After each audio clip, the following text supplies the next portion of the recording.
Hello दोस्तों, हमारे सुशीला किरण के गीत पे आप सबका बहुत बहुत स्वागत करते हैं, वेलकम करते हैं और अभिनंदन करते हैं। आज आप लोगों को एक बहुत दर्द भरा लालानुमा गीत सुनाने जा रहे हैं। आप लोग फुलवाज करके जरूर सुनिएगा। ये बहुत दर्द भरा गीत है।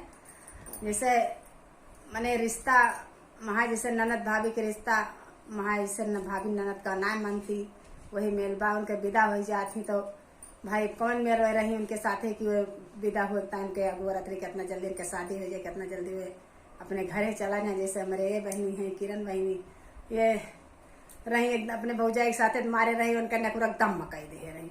वो उस वजह से कदरी जल्दी उनके विदा हो जाए कि हमारे सबके पिंड छूटे। अब आज हमारे ऊपर झोंक देंगे, अब हमारे सब उनके नकुरा दम मकई दे हैं। मैं समझ जी अब भारूबा वही पर मेहरबाई गाना तो यूट्यूब पर दीदी बहनी देखती नहीं है कि हम केहू दम के है कि ये हमें दम के है। अब ऐसा ना चाहिए ननदियो होती, लेकिन अब वो भाई पता न कौन मेर रही। अब वही मेहरबाई गाना कि भाई उनका विदा भाई तो खुश भाई चला गई घर के कलिया सब छुट्टी पाए न बन से। तो नंदियों को कोनो कमी रही हुई तब भौजिया कहत रही। अब कैसे तोहार भौजैया कहत रही तू हुआ कौन कमी रही। अब कहत हो मुझसे जाना बहनी। बहुत जबरदस्त गीत लेके आई, आप लोग लास्ट तक जरूर बने रहिए। एकदम ही सच्ची घटना पर आधारित बात है, एकदम सच पे बात कि नंद भौजाई कैसे नोक झोंक रहा था। आज में ऐसा हइयो बा मौके पे ऐसा चलत बा। आज के डेट में है क्या रिश्ता बहुत खराब चलत बा। अपन गैर हो जात गैर अपन हो जात है। जेका मानव है अपना कुल मिलाई के और ऐसा ना चाहिए। सबके रिश्ता अपने जगह पे सब सही बा। तो आवे दीदी बहनी चाचा चाची सब सुने। अगर गीत पसंद आए तो ज्यादा से ज्यादा शेयर करिए, लाइक करिए और सब्सक्राइब करिए। हमें सुने लालानुमा विवाह गीत। पूरे भाई से डोलिया पासी में भाई बाबा, पासी में भाई बाबा, अरे लागी गए चार कहार रे लालानुमा, अरे लागी गए चार कहार रे लालानुमा। पूरे भाई से डोलिया पासी में भाई बाबा, पासी में भाई बाबा, अरे लागी गए चार कहार रे लालानुमा, अरे लागी गए चार कहार रे लालानुमा। जब डोली पहुंची पीपरवा के तरवा, पीपरवा के तरवा, अरे झरी गए पीपरा के पातरे लालानुमा, अरे झरी गए पीपरा के पातरे लालानुमा।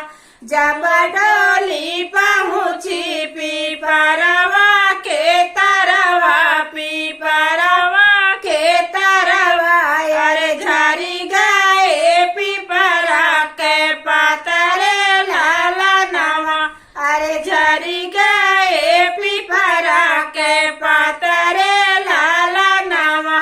दुआरे से पापा हो रोई रोई पूछे, अरे रोई रोई पूछे, अरे कहाँ गई बेटी हमारे रे लालानुमा, अरे कहाँ गई बेटी हमारे रे लालानुमा।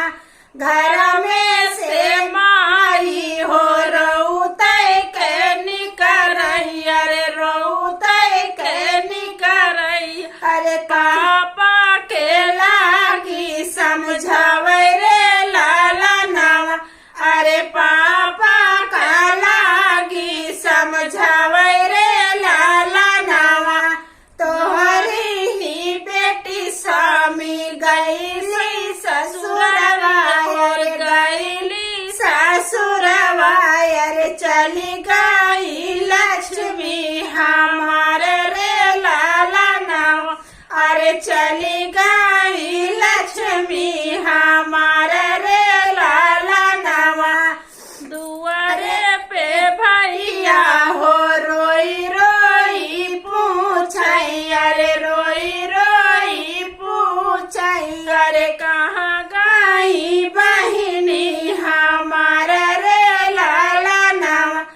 अरे कहाँ गई बहिनी हमारे रे लाला नवा, दुआरे से भैया हो रोई रोई पूछई, अरे रोई रोई पूछई, अरे कहाँ गई बहिनी हमारे रे लाला नवा, अरे कहाँ गई बहिनी हमारे रे लाला नवा, घर में से भाभी हो हंसतई के आवई, अरे हंसतई के आवई, अरे भैया के लगी समझावे रे लाला नवा, अरे भैया के लगी समझावे रे लाला नवा, तोहरी बहिनी स्वामी गईली ससुरवा,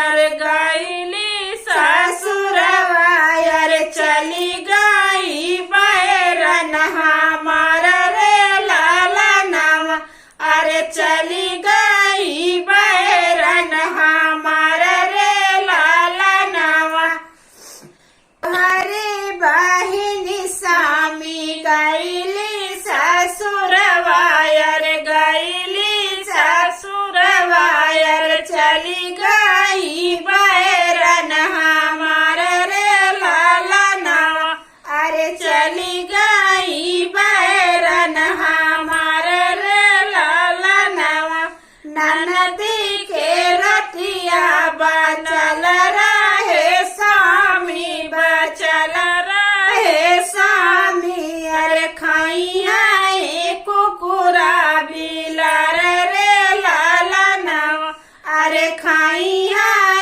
कुकुरा बिलर रे लाला नवा, ननदी के कपड़ा से पोछना बनाऊ भाई, अरे पोतना बनाऊ भाई, अरे लिपबाई अगना दुआर रे लाला नवा, अरे लिपबाई अगना दुआर रे लाला नवा, हमारी बहिनी धाना कैसे तोरी बैरन हो, कैसे तोरी बैरन, अरे वही घर के लक्ष्मी हमारा रे लाला नवा, अरे वही घर के लक्ष्मी हमारा रे लाला नवा, हमारी बहिनी धाना कैसे तोरी बैरन हो, कैसे तोरी बैरन, अरे वही घर के लक्ष्मी हमारा रे लाला नवा, अरे वही घर के लक्ष्मी हमारा रे लाला नवा। हेलो साथियों, दर्द भरा गीत है, आप लोग जरूर लास्ट तक सुनिएगा। ननद इतना बैरन नहीं होती है, जैसे अपना सब सोचा था कि हम नहीं घरे जाए, उससे उन्होंने सोचा थी कि हम नहीं घरे आई, इतना बियाह कई दिन जान पर एकदम छुट्टी ले ली, हम ननद जिंदगी में नया में नहीं है। हाँ, अपना चाहे साल भर में चार दाग है, लेकिन ऐसा ना चाहिए। बहुत दर्द भरा गीत है, हमें गाँव में बहुत दिक्कत है, लेकिन आप लोग जरूर सुनिए, बहुत ज्यादा से ज्यादा शेयर करिए इस गाने को, इतना दर्द भरा गीत है। और आपको अगले गाने के साथ मिलेंगे, तब तक के लिए धन्यवाद।